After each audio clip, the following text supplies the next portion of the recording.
Salut les traders, on est le 18 juin 2026, bienvenue à tous, et c'est parti pour la nouvelle analyse du jour. Comme à chaque fois, on va commencer par un petit point macroéconomique. Aujourd'hui, deux annonces, les indicateurs manufacturiers de la Fed et l'inscription hebdomadaire au chômage. Donc à voir ce que ça va donner, les impacts pour moi ne seront pas forcément très importants.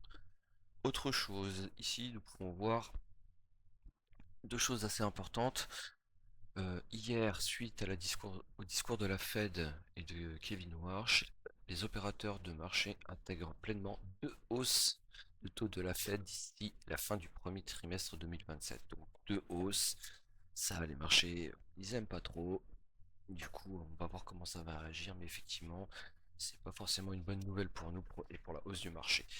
Et, pardon, et une autre information, Trump, j'ai signé le mémorandum d'entente avec l'Iran. Et à contrario, ici, on a plutôt une bonne nouvelle, ce qui pourrait effectivement signifier des- la diminution de l'intensité du conflit, voire l'arrêt définitif du conflit au niveau du Moyen-Orient. Et on peut voir effectivement que le pétrole, lui, continue sa chute.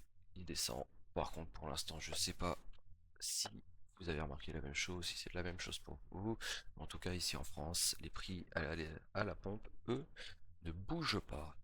Donc c'est pour se dire qu'on se fait bien enfler, mais bon, bref, mis à part ça, rien de particulier. Alors, pour en revenir au graphique, on va aller voir ça tranquillement. On va analyser nos petites sessions. Vous avez vu qu'hier, j'ai fait mon petit trade avec 370 $ sur le rebond de la zone que je vous ai partagé hier à 80. Donc si on reprend notre analyse en H4, effectivement vous voyez ici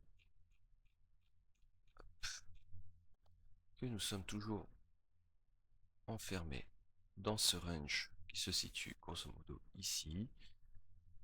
Pas de choses particulières à dire au niveau des bandes de Bollinger. Ça commence à se resserrer après l'explosion qu'il y a eu suite au gap ici. Bon, on est plutôt au milieu, rien de particulier par ici. En M30, au niveau des Bollinger, on est en train de venir se resserrer après le gros écartement dû au gros mouvement qu'il y a eu hier ici, comme vous pouvez voir.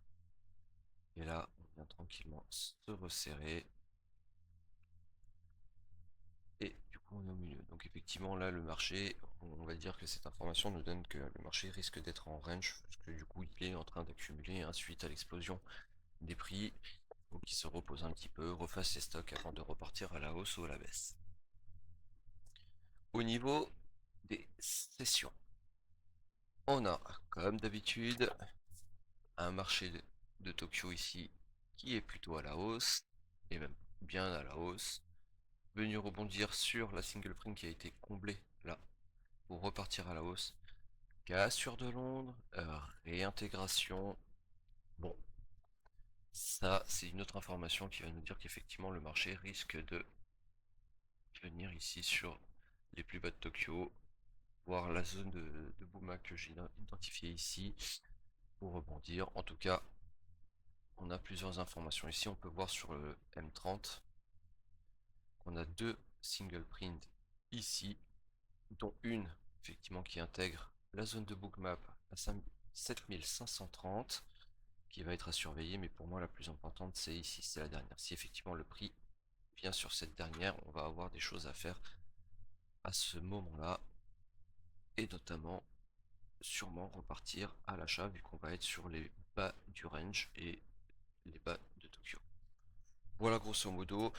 Moi personnellement, je fais pas de plan sur la comète aujourd'hui, je vais voir ce que le marché me donne. J'ai identifié effectivement cette zone-là qui peut être importante, qui va pour moi me donner ce que j'appelle, alors zone pivot non, mais plutôt une résistance. En gros, en dessous de cette zone-là, on va aller chercher les deux single prix qui sont ici.